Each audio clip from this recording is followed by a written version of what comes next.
उत्तराखंड के पिथौरागढ़ में घने जंगलों में कुछ ऐसा हो रहा है जिसे समझना नामुमकिन है। कई लोग इन जंगलों में गए और फिर कभी लौटकर नहीं आए। वन विभाग की ओर से इस मामले की जांच के लिए 2 अफसर भेजे गए हैं, अर्जुन और मनोज। कहानी यहीं से शुरू होती है। नमस्कार दोस्तों, आप कहानी में खो जाएं उससे पहले मैं आपको बता दूं कि कहानी लंबी होने वाली है। कृपया कहानी को पूरी सुने। अगर आप पूरी नहीं सुन सकते हैं तो यहीं से स्किप करके चले जाएं। दोस्तों, उससे पहले हमारे वीडियो पर आए हो तो वीडियो को एक लाइक कर दो और हमारे चैनल को कर लीजिए सब्सक्राइब और इस वीडियो को अपने दोस्तों के साथ में शेयर जरूर करना। तो चलते हैं, करते हैं वीडियो की शुरुआत। दोस्तों, शुरुआत में कैमरा पिथौरागढ़ के एक छोटे से सरकारी ऑफिस को दिखाता है जहां वन विभाग के अधिकारी अर्जुन और मनोज को बुलाया गया है। इन जंगलों में कुछ अजीब हो रहा है। पिछले 3 महीनों में 4 लोग लापता हो गए हैं और अब गांव वाले भी डर के मारे जंगल में जाना बंद कर चुके हैं। तुम दोनों को इस इलाके में गहराई से जांच करनी होगी। हमें शक है कि इसमें कोई अपराधी गैंग शामिल हो सकती है या शायद कोई और रहस्य है। अर्जुन मुस्कुराते हुए कहता है, यह भी कोई खास मामला है? 4-5 घंटे में सब समझ आ जाएगा। फिर मनोज कहता है थोड़ा संकोच करते हुए, पर सुना है ये जंगल थोड़े अजीब हैं। गांव के लोग कहते हैं कि यहाँ कुछ छाया जैसा भटकता है। अर्जुन हंसते हुए कहता है, अरे डरपोक मत बन, भूत वूत कुछ नहीं होते। अर्जुन और मनोज गांव में पहुंचते हैं जहां वे गायब हुए लोगों के परिवारों से बात करने की कोशिश करते हैं, लेकिन ज्यादातर लोग डरे हुए और बात करने से कतराते हैं। एक बूढ़ी औरत से बात करते हैं जो डरते हुए कहती है, जंगल में मत जाओ, वहां कुछ है, कोई छाया जो रात में भटकती है। जिसने भी उसे देखा वो वापस नहीं लौटा। ये जंगल श्रापित है। अर्जुन इस बात को मजाक में उड़ाते हुए कहता है, अरे हम भूतों से नहीं डरते माई जी, हम दोनों जंगलों के शेर हैं और इस जंगल का निरीक्षण करने आए हैं। मनोज, जो अंदर से थोड़ा असहज महसूस कर रहा है, धीरे से अर्जुन से कहता है, यार हो सकता है इसमें कुछ सच्चाई हो। लोग ऐसे ही नहीं डरते, हमें थोड़ा सतर्क रहना चाहिए। अर्जुन और मनोज अगले दिन सुबह जल्दी जंगल में दाखिल होते हैं। आसमान में हल्का सा कोहरा है और सूरज की किरणें पेड़ों के बीच से मुश्किल से झांक रही हैं। दोनों एक पगडंडी पर चलते हैं जो धीरे धीरे जंगल के और गहरे हिस्से में जाती है। पेड़ ऊंचे और घने होते जा रहे हैं और अजीब सी चुप्पी पूरे जंगल में छाई है। रास्ते में मनोज बार बार इधर उधर देखता है, मानो उसे लग रहा हो कि कोई उन्हें देख रहा है। अर्जुन उसे चिढ़ाते हुए कहता है, किसी की नजर लग गई है क्या? क्यों इतना सहमा हुआ है?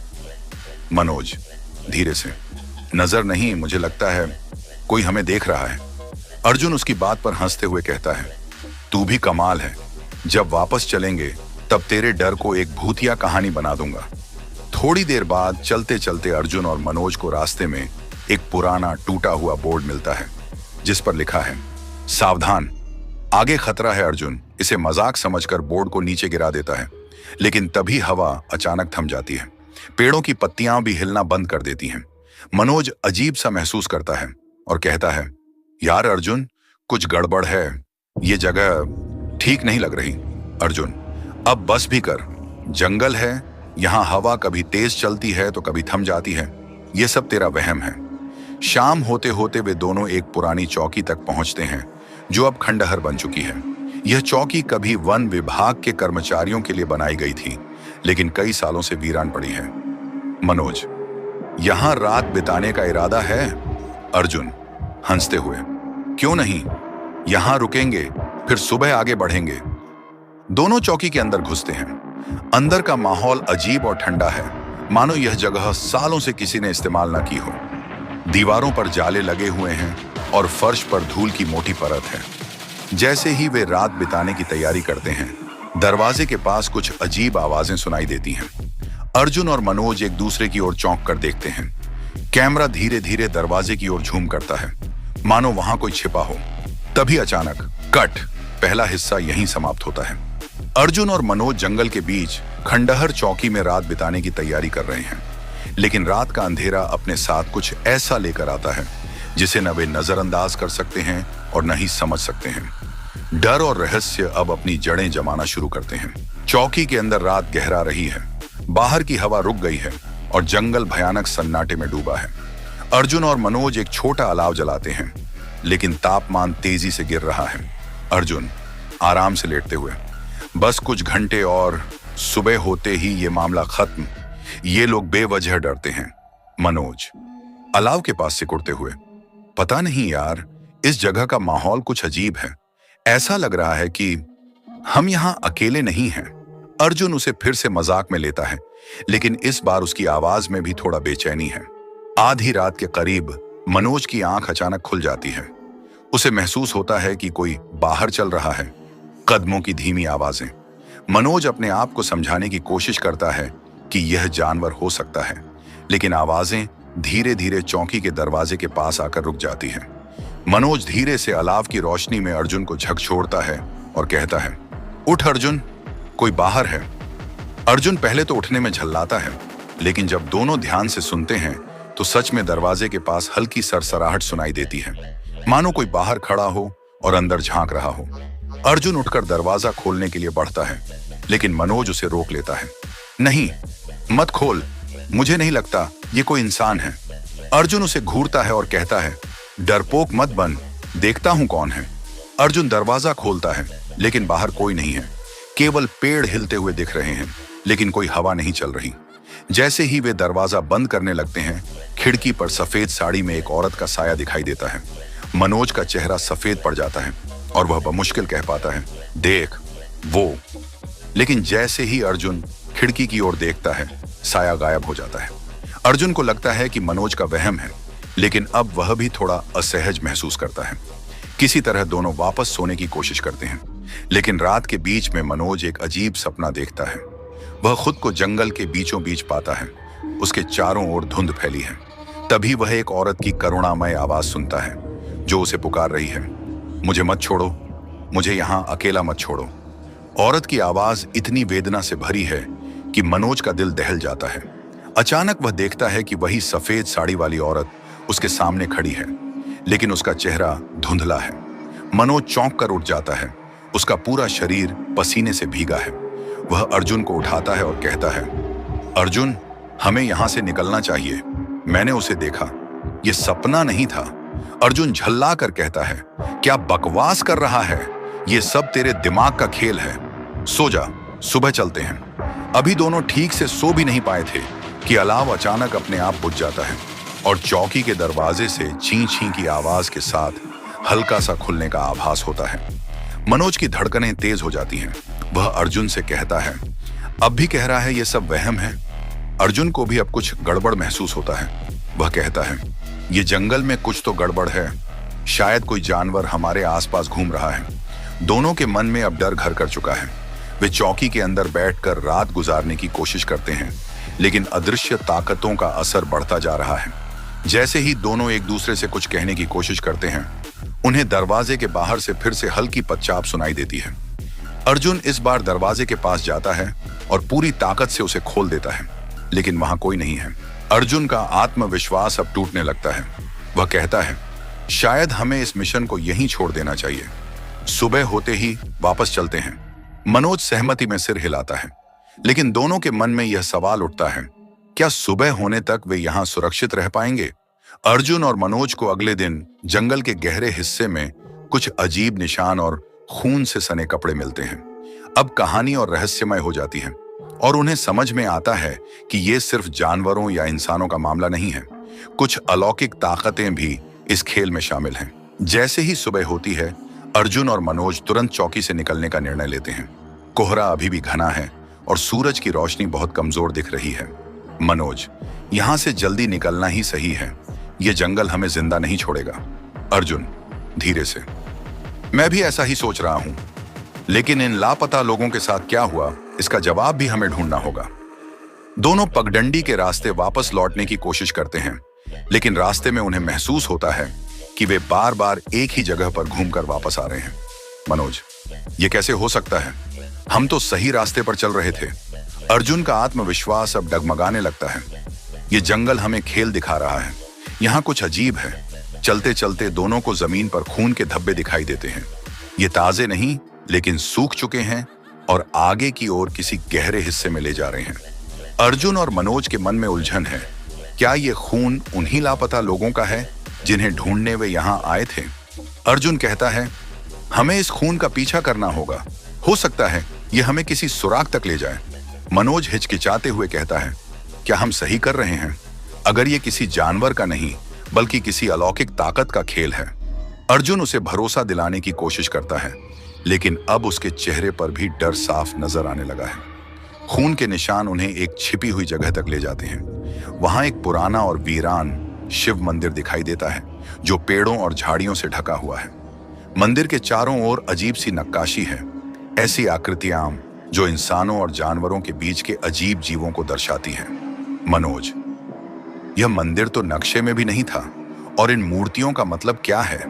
अर्जुन धीरे धीरे मंदिर के अंदर दाखिल होता है, जहां मिट्टी में धंसे हुए कपड़ों के टुकड़े और चप्पलें बिखरी पड़ी हैं। ये शायद उन्हीं लापता लोगों की निशानियां हैं। जैसे ही वे मंदिर के अंदर और गहराई में जाते हैं, वहां एक अजीब सी गूंज सुनाई देने लगती है। ऐसा लगता है मानो कोई पुरानी भाषा में मंत्रों का जाप कर रहा हो। मनोज पीछे मुड़कर देखता है और पाता है कि वही सफेद साया अब मंदिर के द्वार पर खड़ा है। अर्जुन, देख, वो फिर से आ गई है। इस बार अर्जुन भी उस साये को साफ देख पाता है। वह औरत का धुंधला चेहरा उनकी ओर घूर रहा है और उसकी आंखें खाली हैं, मानो वह किसी की रूह हो। अर्जुन और मनोज के पैरों तले जमीन खिसक जाती है। अर्जुन कहता है, हमें यहां से भागना होगा, अभी के अभी। दोनों भागने की कोशिश करते हैं, लेकिन जैसे ही वे मंदिर से बाहर निकलने वाले होते हैं, मंदिर का मुख्य द्वार अपने आप बंद हो जाता है। चारों ओर अंधेरा घिरने लगता है और अब मंदिर की दीवारों पर बनी आकृतियां हिलने लगती हैं, मानो वे जीवित हो गई हों। अर्जुन दरवाजे को खोलने की कोशिश करता है, लेकिन दरवाजा भीतर से बंद हो चुका है। ये क्या हो रहा है? ये असल में हो रहा है या हम किसी भ्रम में फंस गए हैं? मनोज घबराकर कहता है, मैंने कहा था ना, इस जंगल में कुछ गलत है। अब ये हमें जाने नहीं देंगे। दोनों को एहसास होता है कि वे अब एक ऐसी जगह पर फंस गए हैं जहां समय रुक गया है। मंदिर के अंदर जो कुछ भी है वह इंसानी समझ से परे है। तभी अचानक मंदिर के बीचों बीच धूप से जलती एक मूर्ति पर नजर पड़ती है। मूर्ति के पास एक अजली डायरी रखी है, जिसमें लिखा है, जो भी इस मंदिर में आया कभी वापस नहीं लौटा। ये जंगल तुम्हारा अंत है। अर्जुन और मनोज के रोंगटे खड़े हो जाते हैं।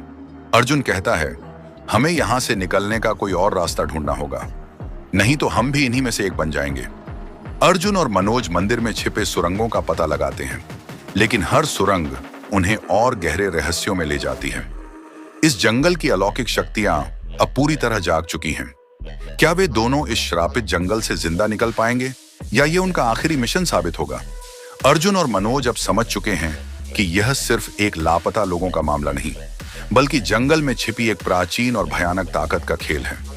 बंद दरवाजे और मंदिर के भीतर की अजीब घटनाओं से बचने का अब एक ही रास्ता है, जितना हो सके इस जगह के रहस्यों को समझकर भागने का रास्ता तलाशना। लेकिन इस खोज के दौरान उन्हें जो पता चलता है वह उनकी कल्पना से भी परे है। अर्जुन और मनोज मंदिर के चारों ओर भाग दौड़ करते हैं, लेकिन हर दरवाजा और खिड़की मजबूती से बंद है। तभी मनोज की नजर मंदिर के फर्श पर बनी पुरानी टाइलों पर पड़ती है, जिनमें एक हिस्सा थोड़ा धंसा हुआ है। दोनों मिलकर वह टाइल हटाते हैं, जिसके नीचे एक अंधेरी सुरंग खुलती है। अर्जुन, ये शायद हमारी आखिरी उम्मीद है। अगर ये भी कहीं नहीं ले जाती तो हम यहाँ फंसे रह जाएंगे। दोनों बिना कुछ सोचे समझे सुरंग में उतरने लगते हैं। उनके हाथ में केवल एक टॉर्च है, जिसकी रोशनी कमजोर पड़ने लगी है। सुरंग संकरी और लंबी है। जैसे जैसे वे आगे बढ़ते हैं, चारों ओर अजीब सी फुसफुसाहटें सुनाई देने लगती हैं, मानो कोई पुरानी भाषा में बात कर रहा हो। अचानक अर्जुन की टॉर्च की रोशनी टिमटिमाने लगती है और कुछ क्षणों के लिए बुझ जाती है। अंधेरे में दोनों को लगता है कि उनके चारों ओर छायाएं घूम रही हैं। मनोज, डरते हुए, क्या तुमने देखा? वहां कुछ हिला? अर्जुन भी अब डर में है। ये हमारे पीछे नहीं, हमारे साथ चल रही हैं। टॉर्च किसी तरह फिर से जलती है, लेकिन दोनों की सांसें अब थमने लगी हैं। सुरंग के अंत में उन्हें एक खुला कमरा मिलता है। वहां एक पुरानी कब्र है, जिसके चारों ओर हड्डियों और कपड़ों के टुकड़े बिखरे हुए हैं। दीवारों पर अजीब चित्र बने हुए हैं, जिनमें दिखाया गया है कि कैसे गांव के लोगों ने इस औरत को जीवित दफनाया था, क्योंकि वे उसे श्रापित आत्मा मानते थे। अर्जुन, डायरी के पन्नों को पढ़ते हुए, ये औरत पहले इस गांव की पुजारिन थी, लेकिन किसी ने उस पर तांत्रिक होने का आरोप लगाया और उसे जिंदा दफना दिया। तभी मनोज कहता है, शायद यही आत्मा अब बदला लेना चाहती है और ये जंगल उसी की कैदगाह बन गया है। जैसे ही अर्जुन और मनोज सुरंग से वापस लौटने की कोशिश करते हैं, अचानक उनके चारों ओर तेज हवाएं चलने लगती हैं और हवा के साथ किसी की हंसी और रोने की आवाजें भी सुनाई देती हैं। अर्जुन को लगता है कि उन्होंने किसी अलौकिक ताकत को जगाया है। तभी सुरंग के भीतर से सफेद साड़ी वाली औरत की आत्मा प्रकट होती है और उनके सामने खड़ी हो जाती है। वह चिल्लाते हुए कहती है, तुम भी मुझसे बच नहीं पाओगे। इस जंगल में जो भी आया उसने मेरी यातना को महसूस किया है। मनोज और अर्जुन की सांसें अटक जाती हैं। दोनों को समझ नहीं आता कि इस स्थिति से कैसे बाहर निकला जाए। अर्जुन हिम्मत जुटाकर आत्मा से कहता है, हम तुम्हें कैद से मुक्त करने आए हैं, हमें जाने दो। आत्मा की आंखें लाल हो जाती हैं, लेकिन वह अचानक शांत हो जाती है। वह कहती है, अगर मुझे मुक्त करना चाहते हो तो मेरी कब्र को जलाना होगा, लेकिन याद रखना, जो मुझे मुक्त करेगा वह खुद इस जंगल का हिस्सा बन जाएगा। अर्जुन और मनोज धोखे में पड़ जाते हैं। वे समझ नहीं पाते कि आत्मा की बात माननी चाहिए या नहीं, लेकिन यहां रुकना भी अब मौत को बुलावा देना है। अर्जुन कहता है, मनोज, हमें यह करना ही होगा, ये हमारी आखिरी उम्मीद है। दोनों वापस उसी कमरे में जाकर कब्र को आग लगाने की तैयारी करते हैं। अर्जुन एक माचिस निकालता है और मनोज कपड़ों को इकट्ठा कर आग का अलाव तैयार करता है। जैसे ही वे कब्र को जलाते हैं, चारों ओर भयानक चीखें गूंजने लगती हैं और मंदिर की दीवारें हिलने लगती हैं। आत्मा अब दर्द से चीखते हुए कहती है, तुमने मुझे मुक्त कर दिया, लेकिन तुम अब इस जंगल का हिस्सा बन चुके हो। अर्जुन और मनोज के चेहरों पर डर और पछतावा साफ नजर आता है, लेकिन अब पीछे हटने का समय नहीं है। कब्र पूरी तरह से जल चुकी है और आत्मा धीरे धीरे धुएं में लुप्त हो जाती है। जैसे ही आत्मा गायब होती है, जंगल अचानक शांत हो जाता है। हवा रुक जाती है और मंदिर के दरवाजे अपने आप खुल जाते हैं। अर्जुन और मनोज तेजी से बाहर निकलते हैं, लेकिन उन्हें एहसास होता है कि जंगल का माहौल अब भी अजीब है। मनोज कहता है, क्या हम सच में बच गए हैं या अब हम भी इस जंगल का हिस्सा बन चुके हैं? अर्जुन कुछ नहीं कहता, लेकिन उसकी आंखों में भय और अनिश्चितता साफ झलक रही है। अर्जुन और मनोज को लगता था कि आत्मा को मुक्त कर वे इस भयावह जंगल से बच गए हैं, लेकिन सच यह है कि उनका डर अब खत्म नहीं हुआ, बल्कि एक और भी भयानक खेल शुरू हो चुका है। जंगल ने उन्हें जाने दिया है, लेकिन वह उनकी रूहों पर कब्जा कर चुका है। अब वे जहां भी जाएंगे वह श्राप उनका पीछा करेगा। सुबह का सूरज अब जंगल में फैलने लगा है। अर्जुन और मनोज घबराए और थके हुए किसी तरह मंदिर से बाहर निकल आते हैं। उन्हें दूर से वॉच टावर दिखाई देता है, जिसका मतलब है कि जंगल का अंत पास है। मनोज राहत की सांस लेते हुए कहता है, हम जिंदा बच गए, भगवान का शुक्र है। लेकिन तभी अर्जुन एक पेड़ के पीछे कुछ हरकत महसूस करता है। वह मुड़कर देखता है और उसी सफेद साए को वहां खड़ा पाता है, जैसे वह अब भी उनका पीछा कर रही हो।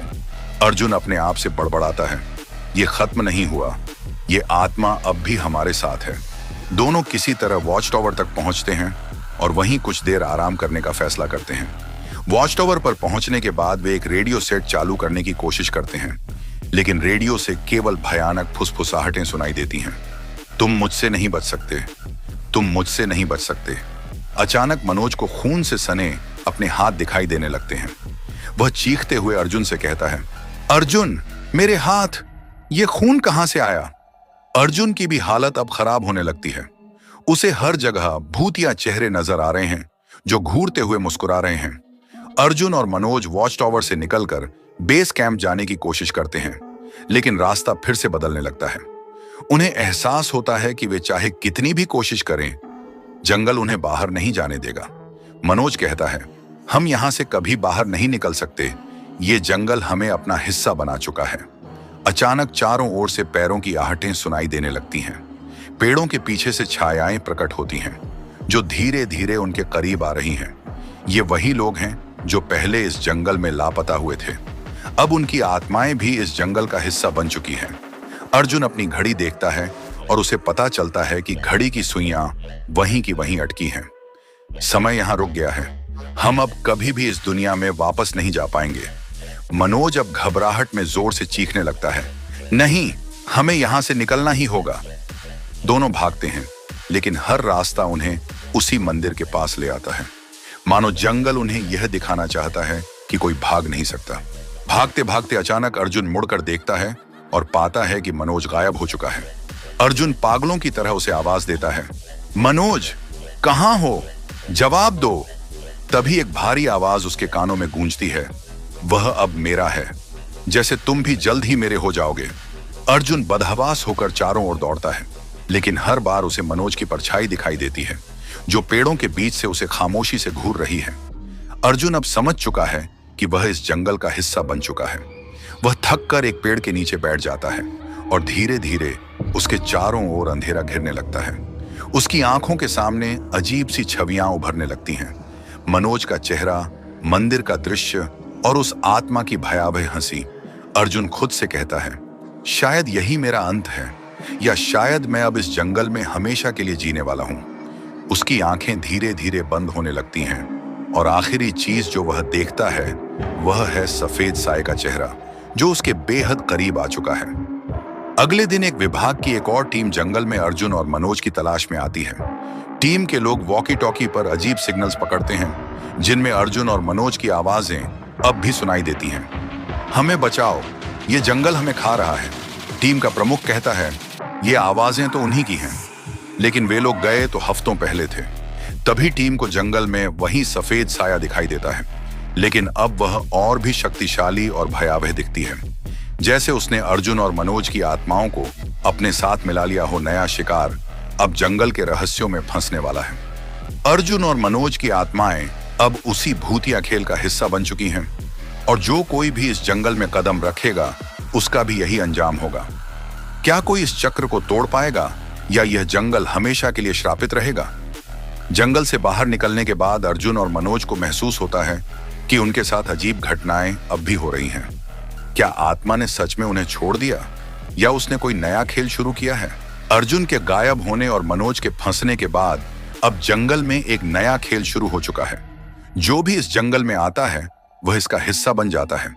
आत्माएं एक दूसरे को घेरती हैं और हर कदम के साथ यह श्राप और गहरा होता जाता है। इस बार अर्जुन और मनोज को न केवल अपनी जान बचानी है, बल्कि उस भयानक पिशाचिनी के अंत का रास्ता भी खोजना है, जो इस जंगल पर राज कर रही है। मनोज अब अकेला जंगल में भटक रहा है, जब अचानक उसे अर्जुन की परछाई धुंधली रोशनी में दिखाई देती है। मनोज, अर्जुन, तुम जिंदा हो। मैं पागल हो गया था, मैं सोच रहा था कि तुम। अर्जुन धीरे धीरे उसकी तरफ चलता है, लेकिन उसका चेहरा अजीब और असामान्य दिखता है। उसकी आंखों में कोई भावना नहीं है। अर्जुन खामोश स्वर में, अब हम इस जंगल का हिस्सा बन चुके हैं और यहां से कोई नहीं निकल सकता। मनोज उसकी बातों से चौंकता है और महसूस करता है कि अर्जुन अब वैसा इंसान नहीं रहा। उसकी चाल और उसकी आंखें जैसे पिशाचिनी के नियंत्रण में हैं। दोस्तों, यहां से आप पिशाचिनी का खेल शुरू होता है। अचानक अर्जुन के चारों ओर की हवा बदलने लगती है और उसी समय पेड़ों के बीच से एक सफेद साड़ी में लिपटी औरत प्रकट होती है। पिशाचिनी। उसकी आंखें लाल हैं और उसकी हंसी से पूरी जमीन कांपने लगती है। पिशाचिनी, अब तुम मेरे हो। इस जंगल से कोई नहीं बचा, न अर्जुन, न मनोज और न ही कोई और। उसकी उपस्थिति से पेड़ मरोड़ खाने लगते हैं और मनोज का शरीर जकड़ने लगता है। उसे महसूस होता है जैसे उसकी रूह को खींचा जा रहा हो। अर्जुन अब पूरी तरह पिशाचिनी के वश में है। वह मनोज पर हमला करता है, उसकी गर्दन पकड़कर उसे घसीटते हुए मंदिर के पास लाता है। अर्जुन अजीब आवाज में, तुम्हारा अंत यहीं होगा जैसे मेरा हुआ था। अब हम सब उसका हिस्सा बनेंगे। मनोज की सांसें अटक रही हैं। वह अर्जुन को समझाने की कोशिश करता है। अर्जुन, ये तू नहीं है, ये पिशाचिनी तुझे नियंत्रित कर रही है। लेकिन अर्जुन की आंखें अब अजीब सी चमक रही हैं। उसके चेहरे पर दर्द और क्रूरता का मिश्रण है। पिशाचिनी पीछे खड़ी होकर मंत्र बड़बड़ाने लगती है और अर्जुन उसके इशारों पर मनोज को बलि देने की तैयारी करता है। मनोज मौत के करीब होते हुए अचानक एक पुरानी बात याद करता है।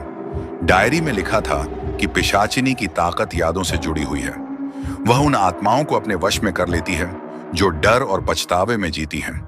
मनोज अर्जुन को जोर से पुकारता है, अर्जुन, याद कर, तुझे अपनी बेटी की कसम। हम यहाँ किसी को बचाने आए थे, हार मानने नहीं। अर्जुन के चेहरे पर अचानक दर्द झलकता है, जैसे वह किसी गहरी त्रासदी से बाहर निकलने की कोशिश कर रहा हो। पिशाचिनी चिल्लाती है, नहीं, उसे याद मत दिलाओ। अर्जुन अचानक पिशाचिनी के प्रभाव से बाहर आ जाता है। उसकी आंखों में अब नफरत और गुस्सा भर जाता है। अर्जुन गुस्से में, तू हमें अपनी कठपुतली नहीं बना पाएगी। अर्जुन और मनोज मिलकर पिशाचिनी पर हमला करते हैं। वे उसे उसी कब्र के पास खींचते हैं जिसे उन्होंने पहले जलाया था। अर्जुन एक पवित्र धागा निकालकर पिशाचिनी पर डालता है। उसकी चमक से पिशाचिनी चिल्लाने लगती है और उसकी शक्ति धीरे धीरे कमजोर पड़ने लगती है। पिशाचिनी कहती है, तुम मुझे खत्म नहीं कर सकते, मैं हमेशा लौटती हूँ। अर्जुन समझ जाता है कि इस श्राप को तोड़ने के लिए किसी को बलिदान देना होगा। वह मनोज से कहता है, यह जंगल मुझे नहीं छोड़ेगा, लेकिन तुम जा सकते हो। मनोज उसे रोकने की कोशिश करता है, लेकिन अर्जुन अब पूरी तरह तैयार है। वह पिशाचिनी के साथ अग्नि के घेरे में कूद जाता है। आग की लपटें उठती हैं और पिशाचिनी की चीखें पूरे जंगल में गूंजने लगती हैं। अर्जुन उसके साथ गायब हो जाता है। मनोज अब पूरी तरह अकेला है, लेकिन उसे एहसास होता है कि श्राप अब खत्म हो चुका है। वह धीरे धीरे जंगल से बाहर निकलता है। सूरज की किरणें अब पेड़ों के बीच से चमकने लगी हैं और जंगल पहली बार शांत दिखता है। लेकिन जब मनोज बेस कैंप पहुंचता है तो उसे एक चिट्ठी मिलती है। यह अर्जुन ने लिखी थी, अगर यह चक्र कभी फिर से शुरू हो तो इसे खत्म करने के लिए वही करना जो मैंने किया। याद रखो, डर ही इस श्राप का असली हथियार है। मनोज की आंखों में आंसू आ जाते हैं, लेकिन वह जानता है कि उसे अब अर्जुन का बलिदान व्यर्थ नहीं जाने देना है। मनोज बेस कैंप से निकलकर वापस शहर की तरफ बढ़ता है, लेकिन जैसे ही वह गाड़ी में बैठता है, उसे रियर व्यू मिरर में अर्जुन का चेहरा मुस्कुराते हुए दिखाई देता है। एक भयानक आवाज कानों में गूंजती है, क्या तुम सच में सोचते हो कि यह अंत है? मनोज को समझ में आ जाता है, शायद यह श्राप कभी खत्म नहीं हुआ था, अब यह उसके साथ शुरू हो चुका है। क्या मनोज इस श्राप से बच पाएगा या यह जंगल उसे भी निगल जाएगा? अर्जुन की आत्मा अब भी भटक रही है और जो कोई भी इस जंगल में वापस आएगा उसे वही खेल फिर से जीना पड़ेगा। क्या कोई इस चक्र को तोड़ पाएगा या यह जंगल हमेशा के लिए श्रापित रहेगा? अर्जुन के बलिदान के बाद मनोज ने सोचा था कि वह इस जंगल से बच निकला है, लेकिन उसे अब धीरे धीरे एहसास हो रहा है कि यह केवल एक नई शुरुआत है। श्राप ने उसे भी अपनी गिरफ्त में लेना शुरू कर दिया है। क्या मनोज इसका अंत कर पाएगा या वह भी इस भयानक चक्र का हिस्सा बन जाएगा? मनोज कई दिनों बाद शहर लौट आता है, लेकिन वह नॉर्मल महसूस नहीं कर रहा। हर रात उसे भयावह सपने आते हैं जिनमें अर्जुन का चेहरा दिखाई देता है। एक सपने में अर्जुन की आवाज गूंजती है, तुम मुझसे नहीं बच सकते मनोज, जंगल तुमसे कभी पीछा नहीं छोड़ेगा। मनोज की हालत बिगड़ने लगती है। हर आहट उसे अर्जुन की छाया की तरह महसूस होती है। एक दिन जब मनोज घर के आईने में देखता है, उसे पीछे सफेद साड़ी वाली औरत नजर आती है। वह झटके से पलटता है, लेकिन वहां कोई नहीं होता। अगले दिन मनोज को वन विभाग के कार्यालय से एक अजीब फोन आता है। कॉल पर सिर्फ फुसफुसाहट सुनाई देती है, तुम्हें वापस आना होगा, सब खत्म नहीं हुआ है। मनोज फोन रखते हुए खुद से बड़बड़ाता है, नहीं, मैं वापस नहीं जाऊंगा, ये पिशाचिनी का खेल है। लेकिन अगले ही पल उसे दरवाजे पर खून से लिखा हुआ संदेश दिखाई देता है, वापस आओ वरना तुम्हारा अंत भी अर्जुन जैसा ही होगा। मनोज समझ जाता है कि वह इस श्राप से बच नहीं सकता। उसे वापस उसी जंगल में जाना होगा जहां यह सब शुरू हुआ था।